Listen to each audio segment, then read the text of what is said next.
কুড়িগ্রাম জাতীয় নির্বাহী কমিটির অন্যতম সদস্য জননন্দিত নেতা জননেতা আলহাজ সাইফুর রহমান রানা ভাই এবং উপস্থিত আছেন নাগেশ্বরী উপজেলা বিএনপির সুযোগ্য সাবেক সভাপতি যারা নুরুন নবী দুলাল উদ্বোধক আজকের এই সমাবেশে উপস্থিত আছেন নাগেশ্বরী উপজেলা কৃষক দলের সংগ্রামী আহ্বায়ক হাসান হাফিজুর এবং সদস্য সচিব শহীদুল ইসলাম আলম সহ মঞ্চে উপবিষ্ট সকল নেতৃবৃন্দ, মঞ্চের সামনে প্রিয় জনতা এবং সকল অঙ্গ সংগঠনের প্রিয় নেতৃবৃন্দ, প্রিন্ট মিডিয়া এবং সকল সাংবাদিক ভাইদেরকে জানাচ্ছি নাগেশ্বরী উপজেলা বিএনপির পক্ষ থেকে আন্তরিক ধন্যবাদ এবং সালাম। আসসালামু আলাইকুম ওয়া রাহমাতুল্লাহ। আপনারা দেখেছেন গত 17 বছর যাবৎ বাংলাদেশে খুনি হাসিনা যে তাণ্ডব চালিয়েছিল, সেই তাণ্ডবের ধারাবাহিকতায় বাংলাদেশের স্বাধীনতা সার্বভৌমত্ব নিয়ে বাংলাদেশের মানচিত্র নিয়ে যখন টান পড়েছিল, তখন আপনারা দেখেছেন পাখির মতো গুলি করে ভারতের সীমান্তে মানুষকে হত্যা করা হয়েছিল। সেদিন মানুষের জানমালের কোনো নিরাপত্তা ছিল না। সেদিন বাংলাদেশে 17 বছর বিএনপির উপর অত্যাচার জুলুম চালিয়েছিল। সেদিন বিএনপি করা খুব কঠিন ছিল। বিএনপি করার জন্য কলিজার দরকার ছিল। সেই দুঃসময়ে নেতৃত্ব দিয়েছিলেন জননেতা আলহাজ সাইফুর রহমান রানা ভাই। তাই জননেতা আলহাজ সাইফুর রহমান রানা ভাই সহ কুড়িগ্রাম জেলার আহ্বায়ক কমিটিকে অভিনন্দন জানিয়ে আজকের এই জনসভায় সম্মানিত সুধীবৃন্দের উদ্দেশ্যে বলতে চাই, বাংলাদেশ এমন ছিল না, বাংলাদেশ তলাবিহীন ছিল। ৭৪-এর দুর্ভিক্ষে মানুষ আর শ্রীগেলা একসঙ্গে ভাত খেয়েছিল। সেদিন বাংলাদেশের মানুষ খাবার পেত না, পরনের কাপড় জুটত না, মানুষের মধ্যে হাহাকার সৃষ্টি হয়েছিল। সেই দিন জনতার সিপাহী বিপ্লবের মধ্য দিয়ে 15ই আগস্টের পর আমাদের শহীদ প্রেসিডেন্ট জিয়াউর রহমান স্বাধীনতার ঘোষক মহান নেতার আবির্ভাব হয়। এই আবির্ভাব হওয়ার পরেই তিনি মনে মনে চিন্তা করেছিলেন, বাংলাদেশকে যদি আমি বাঁচাতে চাই, বাংলাদেশের জনগণকে যদি স্বনির্ভর করতে চাই, বাংলাদেশের জনগণকে যদি মাথা উঁচু করে দাঁড় করাতে চাই, বাংলাদেশের জনগণকে যদি ভারতের কাছ থেকে ভিক্ষার হাত ফিরিয়ে নিতে চাই, এদেশের কৃষক জনতা গোষ্ঠীকে সকল মানুষকে স্বাবলম্বী করতে হবে। এর এই পরিপ্রেক্ষিতে তিনি চীন, জাপান, চায়না বিভিন্ন দেশ থেকে উন্নত মানের বীজ আনলেন, শ্যালো মেশিন আনলেন, রাসায়নিক সার নিয়ে আসলেন বাংলাদেশের কৃষককে স্বাবলম্বী করার জন্য। করে নাই ভাই? করে নাই? 3 মণ বৃত্তি ধান থেকে 30 মণ স্কিমের আবাদ করার সেই ধারণা শহীদ প্রেসিডেন্ট জিয়াউর রহমান নিয়ে এসেছিলেন। আর সেই ধারণাকে বাস্তবায়ন করার জন্য 17 বছরের তাণ্ডবের হাত থেকে বাঁচার জন্য বিএনপি সহ সকল লোককে মাথা উঁচু করে দাঁড়ানোর জন্য শহীদ প্রেসিডেন্টের যোগ্য উত্তরসূরি জননেতা তারেক রহমান 31 দফা দিয়েছেন। সেই দফার মধ্যেই কৃষকদের উন্নয়ন করার সমস্ত কর্মসূচি বাস্তবায়নের লক্ষ্যে 3 মাস ব্যাপী বাংলাদেশের প্রতিটি ইউনিয়নে কৃষক মহাসমাবেশ শুরু হয়েছে।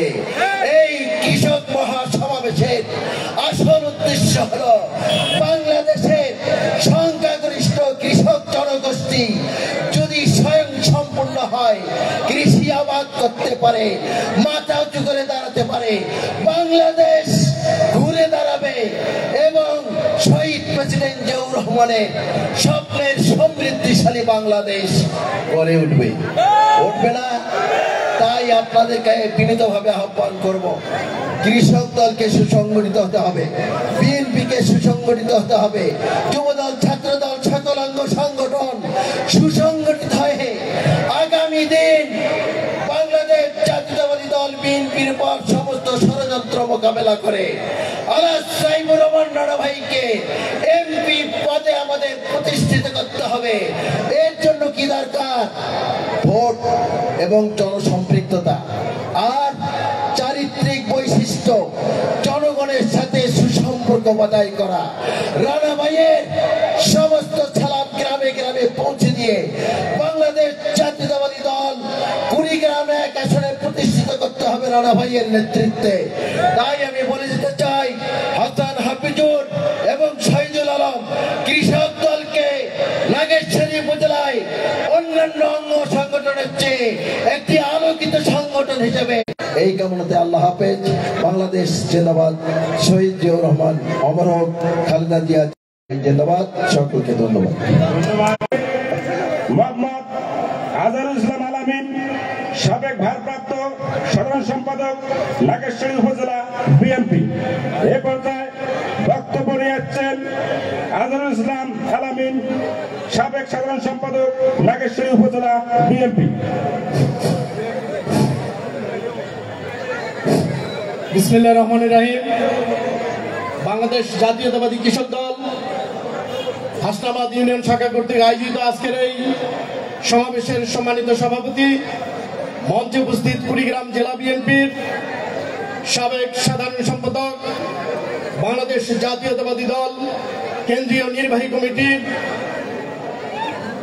অন্যতম সদস্য জননেতা আলহাজ সাইফুর রহমান রানা ভাই, মঞ্চে উপস্থিত কুড়িগ্রাম নাগেশ্বরী উপজেলা বিএনপির সাবেক সভাপতি, সাধারণ সম্পাদক, সাংগঠনিক সম্পাদক সহ বিভিন্ন অঙ্গ সংগঠনের নেতৃবৃন্দ, প্রিয় নেতৃবৃন্দ, কৃষক দলের সমাবেশে কৃষককে রক্ষা করার জন্য শহীদ প্রেসিডেন্ট জিয়াউর রহমান যে সকল কর্মসূচি নিয়েছে সে সকল কর্মসূচির বিষয় আনিস ভাই বর্ণনা করেছেন। আমি শুধু একটি কথা বলতে চাই, আগামী দিনে আমাদের যে মূল লক্ষ্য, আগামী নির্বাচনে আমাদের রানা ভাইকে এমপি বানাতে হবে। সেই নির্বাচন হবে অত্যন্ত কঠিন, অত্যন্ত আমরা কঠিন ভাবে আমাদেরকে সেই নির্বাচন করতে হবে। সেই নির্বাচনে জয়লাভ করতে হলে আমাদের এই হাসনাবাদ ইউনিয়নের সমস্ত ইউনিটের সমস্ত অঙ্গ সংগঠনের নেতৃবৃন্দ ঐক্যবদ্ধ থাকতে হবে। দল মত নির্বিশেষে ভেদাভেদ ভুলে গিয়ে আমাদের সকলকে ঐক্যবদ্ধ হয়ে বাংলাদেশ জাতীয়তাবাদী দলের পতাকা তোলে ইউনিয়নের সকল পর্যায়ের লোকজনকে ঐক্যবদ্ধ করতে হবে। হাসনাবাদ ইউনিয়ন বিএনপির এবং অঙ্গ সংগঠনের নেতৃবৃন্দের দৃষ্টি আকর্ষণ করে আরেকটি কথা বলতে চাই। 17 বছর ফ্যাসিস্ট আওয়ামী লীগের জ্বালা যন্ত্রণা সহ্য করে আমাদের যে সকল নেতৃবৃন্দ আপনারা রাজনীতির সঙ্গে সম্পৃক্ত ছিলেন, আপনাদেরকে এখন পাহারা দিতে হবে ইউনিয়ন। আর কোন ফ্যাসিস্ট আওয়ামী লীগের দোসর জাতীয় পার্টি সহ যারা ফ্যাসিস্টকে সহযোগিতা করেছে তাদের বিরুদ্ধে আপনারা সজাগ থাকেন। তারা যদি আর কোনোভাবে মাথাচাড়া দিয়ে উঠতে না পারে, আবার ইউনিয়নের জন্য কোনো বিশৃঙ্খলা তৈরি করতে না পারে, সেদিকে আপনারা সচেষ্ট থাকবেন। এবং যদি কোনো এরকম ফ্যাসিস্ট বা ফ্যাসিস্টের সহযোগী আবারও আপনাদের বিরুদ্ধে আপনাদের সঙ্গে খবরদারি করার চেষ্টা করে, আপনারা তাৎক্ষণিকভাবে আপনারা উপজেলা বিএনপিকে অবগত করবেন। আমরা প্রশাসনের সঙ্গে কথা বলে সেই বিষয়ে আমরা পদক্ষেপ গ্রহণ করব। প্রিয় নেতৃবৃন্দ, আগামী দিনে সাইফুর রহমান রানা ভাইয়ের হাতকে শক্তিশালী করার জন্য আপনাদেরকে সকলকে ঐক্যবদ্ধ থাকার আহ্বান জানিয়ে আমি আমার বক্তব্য শেষ করছি। খোদা হাফেজ। বাংলাদেশ জিন্দাবাদ, জাতীয়তাবাদী দল জিন্দাবাদ, সাইফুর রহমান রানা ভাই জিন্দাবাদ, আগামী দিনে রাষ্ট্রনায়ক তারেক রহমান জিন্দাবাদ। ধন্যবাদ সবাইকে।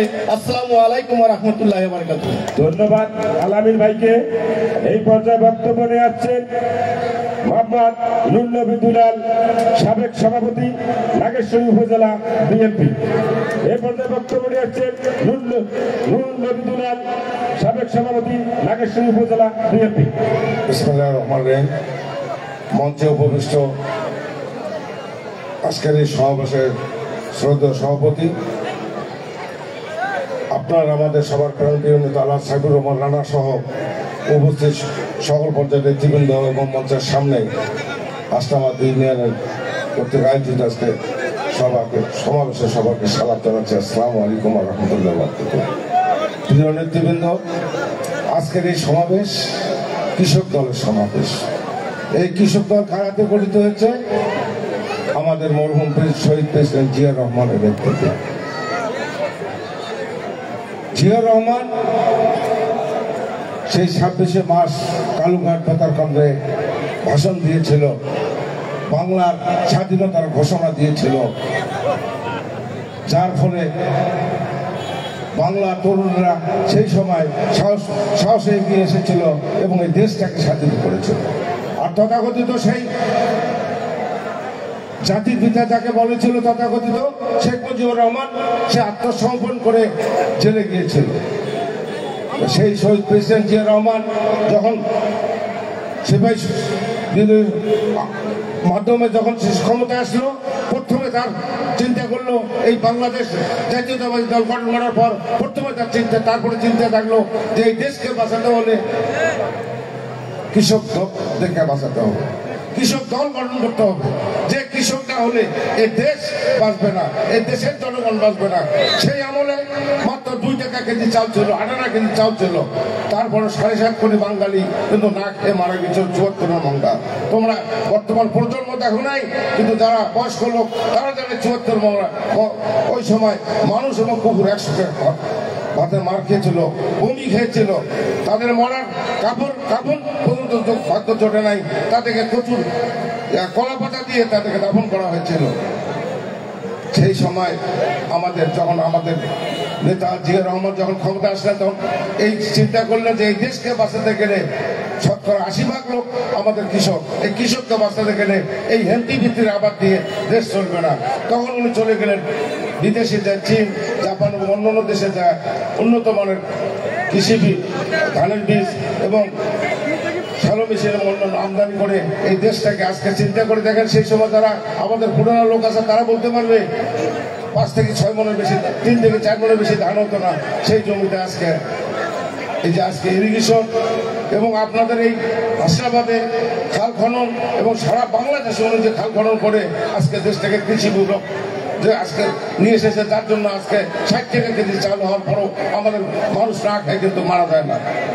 কাজে এই কৃষক সমাবেশ তারই উত্তরসূরি তারেক রহমান চিন্তা করলো যে তার সেই যোগ্য পিতার সন্তান সে চিন্তা করলো এই দেশকে আবার কৃষি বিপ্লবের মাধ্যমে এই দেশকে উন্নতি করতে হবে। তার মাধ্যমে আজকে এই কৃষক সমাবেশ। আজকে দেখেন বাংলাদেশে এই বিএনপির অনেক দল আছে, যুব দল, ছাত্র দল, অন্যান্য দল আছে, কিন্তু কোন দলের সমাবেশ না ডাকে উনি আজকে প্রথমে সারা বাংলাদেশে প্রতিটি ইউনিয়নে কৃষক সমাবেশ করতেছে। যে কৃষককে উদ্বুদ্ধ করতে গেলে বাংলাদেশের খাদ্য উৎপন্ন বেশি হবে এবং বাংলাদেশ মানুষ না খেয়ে মারা যাবে না।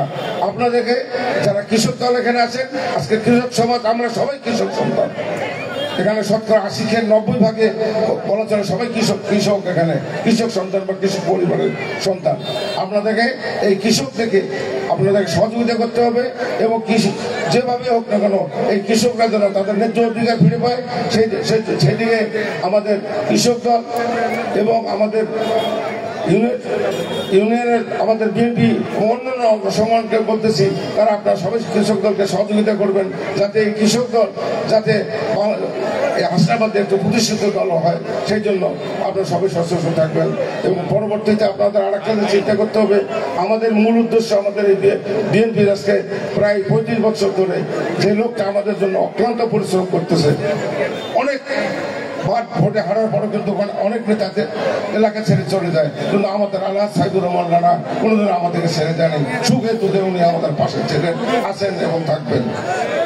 সেই লক্ষ্যে আমাদের যেটা উদ্দেশ্য, পরীক্ষা দিতে গেলে পাস ফেল আছে, পাস করতে গেলে পরিশ্রম করতে হয়, ঠিক সেইভাবে আপনাদের সবাইকে সম্মিলিতভাবে পরিশ্রম করতে হবে যাতে আল্লাহ সাইদুর রহমান রানাকে আগামীতে আমরা এমপি হিসেবে দেখতে চাই। এবং উনি যখন এমপি হিসেবে আসবে তখন আমাদের এই যে এলাকার আপনাদের নেতৃবৃন্দ, এই এলাকার নেতৃবৃন্দ তৈব এবং অন্যান্য নেতৃবৃন্দ যে বললো যে এলাকার রাস্তাঘাট ব্রিজ কালভার্ট ওই ওনার আমলে যে দরকার হয়েছে তারপরে আর কোনো উন্নতি হয়নি। তা আপনারা সবাই চেষ্টা করবেন আগামীতে, গতবারে আপনারা যে বিএনপিকে ভোট দিয়েছিলেন আগামীতে যেন চেয়ে বেশি বিএনপি সাইবুর মৌলানা ভোট পায় সেই দিকে সচেষ্ট থাকবেন। ধন্যবাদ সবাইকে, আপনাদের সবার সুস্বাস্থ্য এবং দীর্ঘ কামনা করে শেষ করছি। ধন্যবাদ সবাইকে। আসসালামু আলাইকুম ওয়া রাহমাতুল্লাহ। ধন্যবাদ নুরনবী দুলাল ভাইকে। এই পর্যায়ে বক্তব্য নিয়ে আসছেন কুড়িগ্রাম জেলার সাবেক সাধারণ সম্পাদক ও বাংলাদেশ জাতীয়তাবাদী দল কেন্দ্রীয় কমিটির অন্যতম সদস্য জননেতা আলাদ সাইফুর রহমান রানা ভাই। আজকের অনুষ্ঠানের প্রধান অতিথি, তাকে সংক্ষিপ্ত বক্তব্য দেওয়ার জন্য বিশেষভাবে বলা হয়।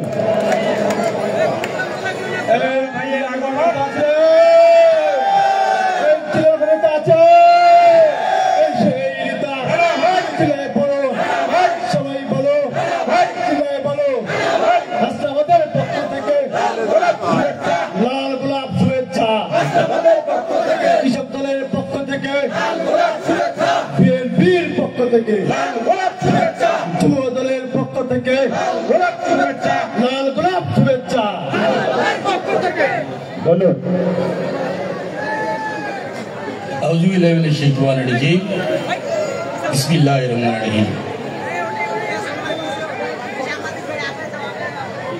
আজকের কৃষক সমাবেশের সম্মানিত সভাপতি, উপস্থিত আজকের এই সমাবেশের উদ্বোধক নাগেশ্বরী উপজেলা বিএনপির সাবেক সভাপতি জনাব নুরনবী দুলাল, বিএনপি সহ সকল অঙ্গ সংগঠনের প্রিয় নেতৃবৃন্দ, আমার সামনে উপস্থিত আমার প্রিয় ভাইয়েরা এবং বোনেরা, সকলকে আসসালামু আলাইকুম ওয়া রাহমাতুল্লাহি ওয়া বারাকাতুহু। দীর্ঘদিন ধরে বক্তৃতা শুনছেন, বক্তৃতা আর ভালো লাগবে না, কারণ এরপরে আরেকটা অনুষ্ঠান আছে, এটার জন্য আপনারা অপেক্ষা করছেন। আপনাদের একটু সুসংবাদ দিতে চাই, আপনারা একটু থামেন না, আপনারা একটু থামেন, আপনারা একটু থামেন। আর এই যে এখানে বাম পাশে যে ছেলেরা আছেন, আপনারা একটু সরেন, মহিলাদের অসুবিধা হচ্ছে, আপনারা একটু সরেন, মা বোনদের অসুবিধা হচ্ছে, আপনারা সরেন, এদিকে আসেন, এদিকে আসেন, আপনারা ওখান থেকে সরেন, সবাই মা বোনদের দেখার সুযোগ করে দেন। প্রিয় হাসনাবাদবাসী,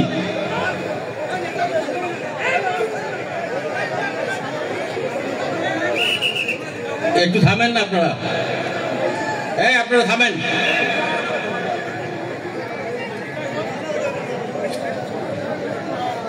এই বাম পাশে কথা হইতেছে বেশি।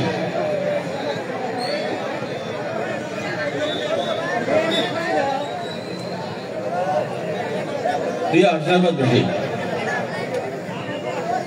যখনই মিটিং করতে আসি,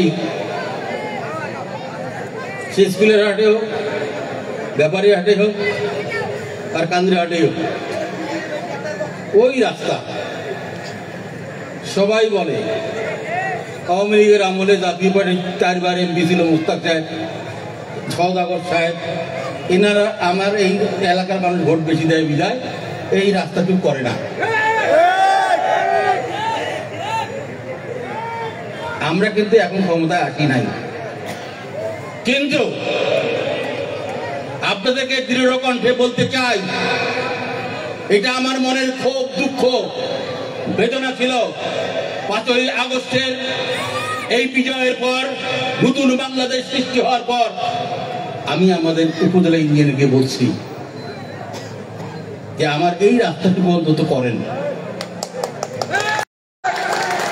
না। হাততালি দেওয়ার কিছু নাই, শীঘ্রই শুরু হবে ইনশাআল্লাহ। উনি আমার কথা রেখেছেন। আমি ঢাকায় তদবির করেছি পিডির কাছে যে এই রাস্তাটা দিতে হবে, সে রাস্তা দিয়েছেন, টেন্ডারও হয়েছে গত জানুয়ারি মাসে। খুব শীঘ্রই কাজ শুরু হবে। সাইফুর রহমান রানা ক্ষমতায় না থাকলেও সাইফুর রহমান রানার ক্ষমতা হচ্ছে আপনারা আছেন বিদায় সাহস করে যে কোনো অফিসে গিয়ে বুক চিতিয়ে কথা বলার উৎসাহ সাইফুর রহমান রানা রাখে। এলাকার মানুষের কথা, এলাকার মানুষের উন্নয়নের কথা, এলাকার মানুষের কাজের কথা বলতে একটুকু দ্বিধা হয় না, আমার একটুকু ভয় লাগে না। সেই জন্য সুসংবাদ দিতে যাই প্রথমেই যে রাস্তা হচ্ছে, এটা আমার নির্বাচন হওয়ার আগে এই কয়েকদিনের মধ্যে এই কাজ শুরু হবে ইনশাল্লাহ।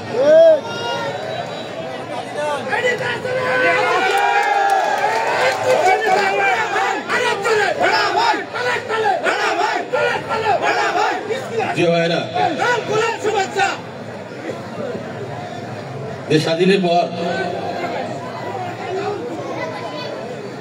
আমরা মনে করছিলাম আমাদের অর্থনৈতিক স্বাধীনতা আসবে, সামাজিক স্বাধীনতা আসবে, আমাদের বাক স্বাধীনতা আসবে, কিন্তু এই আওয়ামী লীগ সরকার গঠন করার পরে আমরা কি দেখলাম? আমি দেখলাম ৭৪ সালে দুর্ভিক্ষ হলো, সেই দুর্ভিক্ষে মানুষ মারা গেল, হাজার হাজার মানুষ মারা গেল, কুকুর এবং মানুষ একসাথে বমি খেলো, কলার পাতা দিয়ে মানুষকে দাফন করা হলো। এই চিলমারির বাসন্তী মাছ মারার জাল দিয়ে নিজের লজ্জা নিবারণ করলো। বাংলাদেশের মানুষজন বিক্ষিপ্ত হইল আওয়ামী লীগের উপর। তখন আওয়ামী লীগের নেতা শেখ মুজিব বাংলাদেশের সমস্ত রাজনৈতিক দলকে নিষিদ্ধ ঘোষণা করে একদলীয় শাসনব্যবস্থাকরণ করলো। বাকশাল, বাংলাদেশে বাকশাল ছাড়া আর কোনো দল থাকবে না, মানুষের স্বাধীনতা থাকবে না, প্রত্যেকটা মানুষের স্বাধীনতা হরণ করা হলো, প্রত্যেকটা স্বাধীনতা হরণ করা হলো। মানুষের স্বাধীনতা এমন ভাবে হরণ করা হলো যে মানুষ কথা বলতে পারে না। এই দুর্যোগময় সময়ে আবারও আমরা দেখলাম এই ফ্যাসিস্ট সরকার, আওয়ামী লীগের ফ্যাসিস্ট সরকারের পিতা শেখ মুজিবকে একদল সেনা অফিসাররা উৎখাত করলেন। দেশে বিশৃঙ্খলা সৃষ্টি হলো, সেই বিশৃঙ্খলা থেকে দেশকে রাখার জন্য আবার এগিয়ে এলেন 1971 সালে 26শে মার্চ, যেই মানুষটি প্রথম ঘোষণা দিয়েছিলেন, এই দেশের মানুষের স্বাধীনতার ঘোষণা দিয়েছিলেন, সেই মানুষটি এই বিশৃঙ্খলা অবস্থার মধ্য দিয়ে আবারও আসলেন, আপনাদের কাতারে আসলেন। সিপাহী জনতার বিপ্লবের মধ্য দিয়ে দেশে একটি সুন্দর স্বাধীন দেশ হিসেবে গড়ে তোলার শপথ নিয়ে একটি সরকার গঠন করলেন। সেই সরকার হচ্ছে বাংলাদেশ জাতীয়তাবাদী দলের সরকার, শহীদ রাষ্ট্রপতি জিয়া রহমানের সরকার। প্রথম কথাই তার খাদ্য উৎপাদন দ্বিগুণ করতে হবে। তার প্রথম কথা ছিল খাদ্য উৎপাদন দ্বিগুণ করতে হবে, কারণ তার মনে ছিল ৭৪ দুর্ভিক্ষের কথা, তার মনে ছিল ৭৪ হাজার মানুষের মৃত্যুর কথা, তার মনে ছিল কলার পাতা দিয়ে মানুষকে দাপন করার কথা, তার মনে ছিল বাসন্তীর জাল জড়িয়ে নিজের সম্ভ্রম রক্ষা করার কথা। সেজন্য প্রথমেই তার কথা ছিল যে খাদ্য উৎপাদন দ্বিগুণ করতে হবে। ইতিমধ্যেই মুক্তিদার বলেছেন, অনেক বলেছেন, ইরিগেশন যে এসেছেন, ইরিগেশনের আগে কি ছিল, এখন কি অবস্থা, সেগুলো আপনারা জানেন। এইভাবে বিস্তারিত বলতে চাই না। তবে আধুনিক বাংলাদেশ গড়ার যে উপকার শহীদ রাষ্ট্রপতি জিয়া রহমান এদেশের মানুষকে যে এই খাদ্য উৎপাদন দ্বিগুণ করে দেখতে দেখিয়েছেন, এবং আগামী দিনে তার উত্তরসূরি, তার যোগ্য উত্তরসূরি তারেক রহমান, আমাদের ভারপ্রাপ্ত চেয়ারম্যান, তিনিও এই কৃষকদের জন্য যে চিন্তা চেতনা করেছেন, সেই চিন্তা চেতনার মধ্য দিয়ে বাংলাদেশে, সারা বাংলাদেশে সমাবেশ হচ্ছে, কৃষক সমাবেশ। সেই সমাবেশে আমরা আপনাদের সামনে হাজির হচ্ছি। ভাইয়েরা, আপনাদের স্মরণ করে দিতে চাই, এই 2008 সালে একটি সামরিক শাসনে 111 জন্ম হয়েছিল। সেই জন্মে আমাদের নেত্রী বেগম খালেদা জিয়াকে গ্রেপ্তার করা হয়েছে, শেখ হাসিনাকে গ্রেপ্তার করা হয়েছে। কিন্তু আপনারা লক্ষ্য করেছেন আমাদের তারেক রহমান সাহেবকে, তার ভাই তারাপাত কোকোকে গ্রেপ্তার করা হয়েছে, এবং শুধু গ্রেপ্তার করা হয় নাই, তাদের উপর নির্যাতন করা হয়েছে। সেই নির্যাতনের কথা, নির্যাতনের শব্দ আমাদের নেত্রী দেশনেত্রী বেগম খালেদা জিয়ার কানে পৌঁছানো হয়েছে যে আপনি যদি দেশ ছেড়ে চলে না যান, আপনাদের দুই ছেলের মৃত্যু হবে। কিন্তু দেশনেত্রী তখন বলেছিলেন, বাংলাদেশে হাজার হাজার কোটি কোটি সন্তান আমার আছে, আমার এই দুই ছেলের মৃত্যু হলে তাতে আমার কিছু আসা যায় না। এই দেশে আমার জন্ম, এই দেশে আমি থাকবো, এই দেশ ছেড়ে আমি যাবো না। তার পাশাপাশি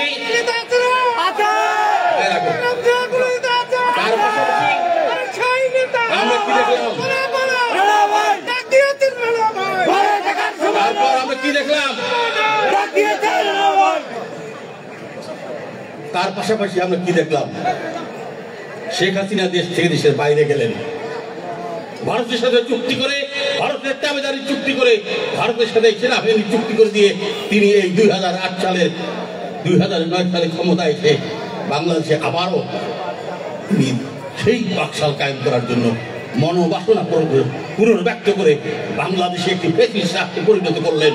তার ঘোষণা হলো 2021 সাল, 2041 সাল এবং যতদিন তিনি বেঁচে থাকবেন ততদিন এই দেশের সরকার থাকবেন।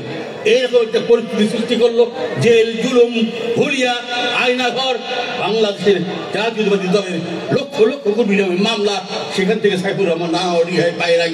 দেশ থেকে বেগম খালেদা জিয়াকে অন্তরীণ করা হলো, জেলে দেওয়া হলো, তারেক রহমানকে দেশের মাটিতে বাইরে দিয়ে তার বিরুদ্ধে মামলা দেওয়া হলো। আজকে আমরা বলতে চাই সেই ফ্যাসিস্ট হাসিনা সরকার এখন কোথায়? এখন কোথায়? আমার নেত্রী দেখতে বেগম খালেদা জিয়া তো বাংলাদেশেই আছে, কিন্তু শেখ হাসিনার সাথে আমার শেখ খালেদা জিয়ার এটাই পার্থক্য যে তিনি দেশ ছেড়ে যান না, দেশের মানুষকে ছেড়ে যান না, দেশের মানুষকে সন্তান হিসেবে ধারণ করেন। আর শেখ হাসিনা তার পরিবারকে নিয়ে পালিয়ে যান দেশের বাইরে। উনি পালানোর আগে ওনার মেয়র, ঢাকার মেয়র তাবরকে পালানোর সহযোগিতা করেছিলেন। তার ভাই শেখ লালকে পাঠিয়েছেন, শেখ সেলিমকে পাঠিয়েছেন, এরকম যারা তার আত্মীয় স্বজন আব্দুল্লাহকে পাঠিয়েছেন। সর্বশেষ তার বোনকে নিয়ে হেলিকপ্টার যুগে ভারতে গিয়ে আশ্রয় নিয়েছেন। নিয়েছেন সারা বাংলাদেশে আওয়ামী লীগের বিপদে আছে, এটা জানার উপরে আরো বিপদ তৈরি করে তিনি বাংলাদেশে যারা আওয়ামী লীগ করতো সবাই তারা খারাপ ব্যবহার করে নেই। আজকে সারা বাংলাদেশে আওয়ামী লীগকে ধর্মক করছে। সেই ধর্মকের মধ্যে বাংলাদেশের এই অংশ নাগেশ্বরী কিন্তু তার বাইরে নয়, এর জন্য তাই কিন্তু বিএনপি নয়। বিএনপি কারো বিরুদ্ধে মামলা দেয় নাই, কিন্তু শেখ হাসিনার বক্তৃতা, শেখ হাসিনার দাম্ভিকতা, শেখ হাসিনার কর্মসূচি ঘোষণা করছেন।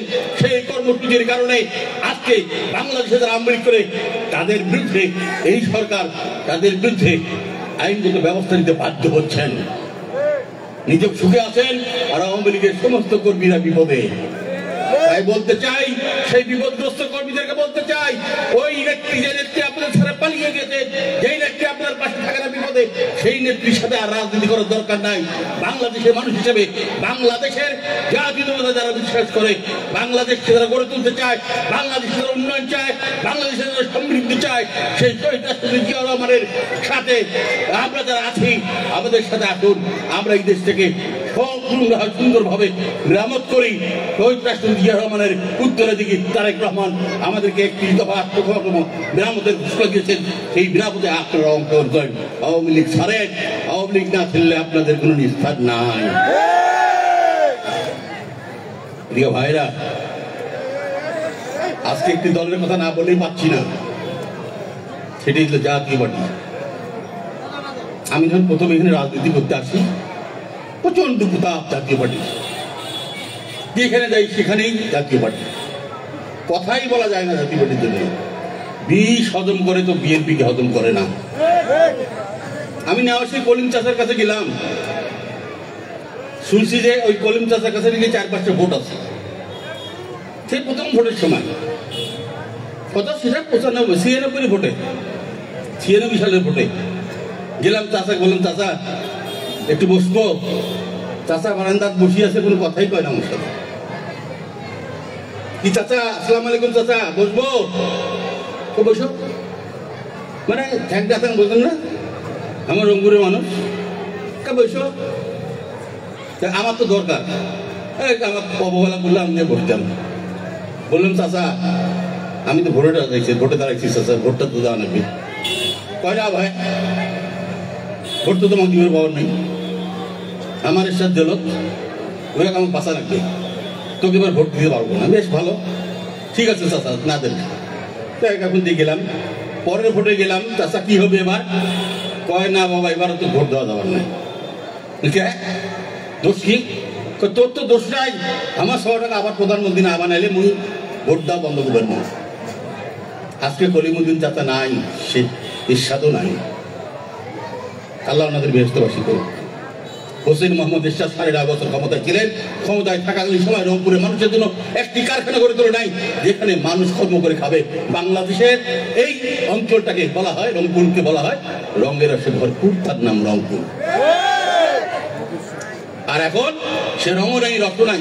এখন কি হয়েছে, বাংলাদেশের এই একটি অঞ্চল, রংপুর অঞ্চলকে মানুষ মনে করে কামলা টিপু। বাংলাদেশে যত কামলা লাগে সব রংপুর থেকে সাপ্লাই হয়। আমরা কামলায় পরিণত হয়েছি, কারণ আমাদের এই রংপুর অঞ্চলে কোনো কলকারখানা নাই যেখানে আমাদের মানুষ কাজ করতে পারে। সেজন্য বলতে চাই, আমাদের জবাব, আমাদের যে মনের ইচ্ছা, আমাদের যে মনের আকাঙ্ক্ষা, সেই আকাঙ্ক্ষা কোনো নেতা আমাদের পূরণ করতে পারে নাই। কারণ যারাই ক্ষমতায় গিয়েছেন তারা নিজের স্বার্থটাই দেখেছেন। এই রংপুরের মানুষের জন্য কথা বলে নাই, হোসেন মোহাম্মদের সাথে বলে নাই। আর আমার এমপি তো সংসদে একদিন কথা বলছে কিনা আপনারই ভালো জানেন, বলছে নাকি? বলছে? বলে নাই। তাই বক্তৃতা দীর্ঘায়িত করতে চাই না, আপনাদেরকে একটু উদাহরণ দিয়ে শেষ করতে চাই। সেটি হচ্ছে, আমি 30 বছর ধরে আপনাদের সাথে আছি, ছিলাম, ভবিষ্যৎ যতদিন বেঁচে আছে থাকবো। আমার পদ পদবীর দরকার নাই, এমপি সাহেব বলে ডাকারও দরকার নাই। আপনারা যে আমাকে নেতা হিসেবে ডাকেন, এটাই আমার বড় পদ। একটি কথাই আমি খুব সন্তুষ্ট হই, যখন মানুষ বলে নেতার বাড়ি যাব। নেতার বাড়ি বলে সাইফুর রহমান আরার বাড়ি, এটাই বোঝা যায়, অন্য কিছু বোঝে না। আর কারো বাড়ি গেলে বলতে হয় চেয়ারম্যান সাহেবের বাড়ি যাবো, কারো বলতে হয় এমপির বাড়ি যাবো, উপজেলা চেয়ারম্যানের বাড়ি যাবো, কিন্তু রানার বাড়ি যেতে কিছু বলতে হয় না, এখন নেতার বাড়ি যাবো, ঠিক কিনা? এর চেয়ে বড় পাওনা আছে? তারপর কোন পদ পদবী দরকার আছে? আর এলাকার মানুষ যদি বলে যে নেতার বাড়ি যাবো, এটাই আমাদের জন্য বড় পদ। প্রিয় ভাইরা, আগেকার দিনে যে বিক্রি ধানের কথা বললো, ওই বিক্রি ধানের সময় যা ধান আবাদ করতো, তখন কিন্তু বিক্রি ধান জয়টা হয়তো ঘাস হতো তার 3 ডবল। তখন কামলা নিত, কামলা নিয়ে গেরস্ত ওই আইলের মধ্যে বসে থাকতো, বসে থেকে ওই ঘাস গিরাইতো। যে জমির মধ্যে এখন 30 মণ ধান হয়, সেই জমির মধ্যে তখন হয়তো 3 মণ 4 মণ ধান। ঘাস ছিল বেশি, নিড়ানির পরে সন্ধ্যাবেলায় আধা কেজি চাউল বা 10 টাকা এরকম করে পেমেন্ট দিত। তো সারাদিন তো কামলা কাজ করছে, গৃহস্থ তো ওই আইলের মধ্যে বসে বসে দেখতেছে কে কি করতেছে না করতেছে, দেখতেছে না? সন্ধ্যার পরে যখন টাকা পয়সা দিছে, একজন কামলাকে বলছে যে তুই পরে যা, টাকা পয়সা একটু কম আছে, পরে দিতেছি তো, তুই তারা। সব কামলা চলে যাওয়ার পরে ওকেও টাকা দেয়, দিয়ে বলে যে তুই কালকে আর আসিস না, তুই কালকে আর আসিস না। কেন বলছে? ওই কামলা নিড়ানির সময় কাজে ফাঁকি দিছে, এটা তার নজরে পড়ছে, ঠিক আছে? আজকে বলতে চাই, যারা অতীতে কামলা দেওয়ার জন্য গিয়েছিল, যারা এই অঞ্চলের প্রতিনিধিত্ব করতে গিয়েছিল, ওই সংসদে গিয়েছিল, তারা কিন্তু আপনাদের কাজে ফাঁকি দিয়েছে। কাজ করতে পারেনি বিধায় বলছে সাইফুর রহমান রানার লোক এখানে ও রাস্তা করবে। আরে তুমি বাংলাদেশের মধ্যে এই নাগেশ্বরী ভ্রঙ্গমারি এমপি, তোমার কোনো জায়গা আছে নির্দিষ্ট? তোমার পুরা জায়গাটি তো তোমার, প্রত্যেকটা রাস্তাঘাট করার দায়িত্ব তো তোমার। এই জন্য তো সরকার তোমাকে একটা গাড়িও দিছে রাস্তাঘাট দেখার জন্য, দিছে না? ও আমার জন্য রাস্তা রাখছে। সেই জন্য আমি বলতে চাই, আগামী দিনে আমি আপনাদের ম্যান্ডেট চাই। কি জন্য? ওই সংসদে যাব আপনাদের কামলা দেওয়ার জন্য, আপনাদের কামলা দেওয়ার জন্য। এমপি হয় নয়, এমপি হওয়ার জন্য নয়, কামলা দেওয়ার জন্য যাবো। আর কামলা দিয়ে ভালো যে কাজ করতে না পারি, তো পরের বার ওই যে গৃহস্থর মতো করবেন যে এই আর আসিস না, পরে নির্বাচনে করবেন আর আসিস না। আমি আপনাদের সন্তান, আপনাদের সাথে থাকতে চাই। আপনাদের কথা, স্কুল কলেজ মাদ্রাসা রাস্তাঘাটের কথা ওই মহান সংসদে উপস্থাপন করতে চাই। এই অঞ্চলের মানুষের উন্নয়নের জন্য কলকারখানা গড়ে তুলতে চাই। এই কথা সংসদে উপস্থাপনের মধ্য দিয়ে আমি আপনাদের গর্বিত করতে চাই। এই আশা রেখে, এই প্রত্যাশা রেখে আপনাদের সকলকে আমি সালাম জানিয়ে আমি বক্তব্য শেষ করছি। সকলে ভালো থাকুন, সুস্থ থাকুন। কি কামনা নেবেন না? নেবেন? কামলা নিলে কিন্তু টাকা দিতে হবে, গৃহস্থ তো হবেন, কামলার টাকা দিবেন না? দিবেন তো? এখন না, ভোটের সময় দিয়েন। সকলে ভালো থাকুন, সুস্থ থাকেন। সকলকে আসসালামু আলাইকুম ওয়া রাহমাতুল্লাহ।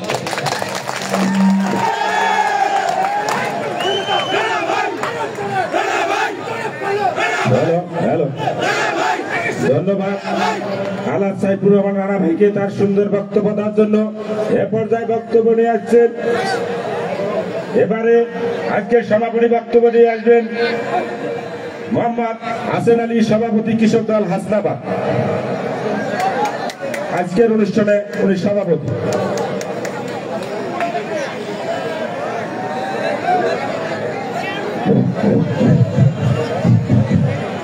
সবাই তো ভালো আছি।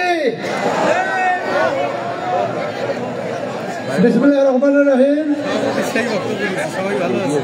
আজকে কৃষক দলের সমাবেশে আমার কুড়িগ্রাম 1 আসনের ভুলুয়া মাটিও নাগেশ্বরীর মাটিও মানুষের নেতা আলা ছৈব ভাই আমার মঞ্চে উপস্থিত।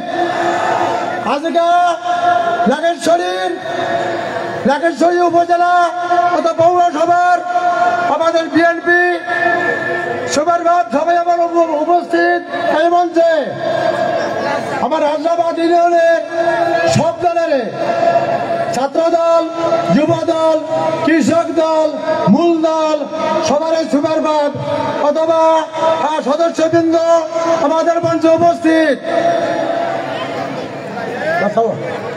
আজকে আমাদের এই মঞ্চে আমাদের হাসনাবাদ ইউনিয়নের মুরব্বী সমাজ ও পদ্মার আড়ালের মা বোনেরা সবার প্রতি ধন্যবাদ। আসসালামু আলাইকুম ওয়া রাহমাতুল্লাহ। আজকে আমি দেখতেছি হাসনাবাদ ইউনিয়নের মানুষের মুখে হাসি, যে মুখে হাসি থাকে এই মুখে আল্লাহ নূর বসাইয়া দেয়। ইনশাআল্লাহ আমার মুখে এবার হাসি থাকবে। শহীদ প্রেসিডেন্ট জিয়াউর রহমান ওমার হাতের লেখা কৃষক দল আমরা 70 থেকে 75 লোক কৃষকের সভাপতি আমি না, হাসনাবাদের সব লোকে কৃষকের সভাপতি। সবাই আমার জন্য দোয়া করবেন যদি আল্লাহ আমাকে জিন্দা রাখে। আর যদি শহীদুর রহমান রানা ভাই সরকারি নিয়ে যা পারি এর পরবার আমি আপনার বলি নেই। বিতর্মন কালীগঞ্জ কচাকাড়া নাইগ্রাম বেলুবাড়ি শালমারা পুটিমারি ডাবডুবি সুরাট পাথরডুবি বলগুড়ি আমকারা চিলাকাড়া কুকুরাট রেওয়াজি হাসনাবাদ যত রাস্তা পুল কারবার ব্রিজ ফোন করেছে রানা ভাই, সে তো সংসদ একদিনও যায় নাই। বাপের কথার বুকে পাঠা আছে করার জন্য। আর সামান্য রাস্তা তোমার সামনে কথা দিল অল্প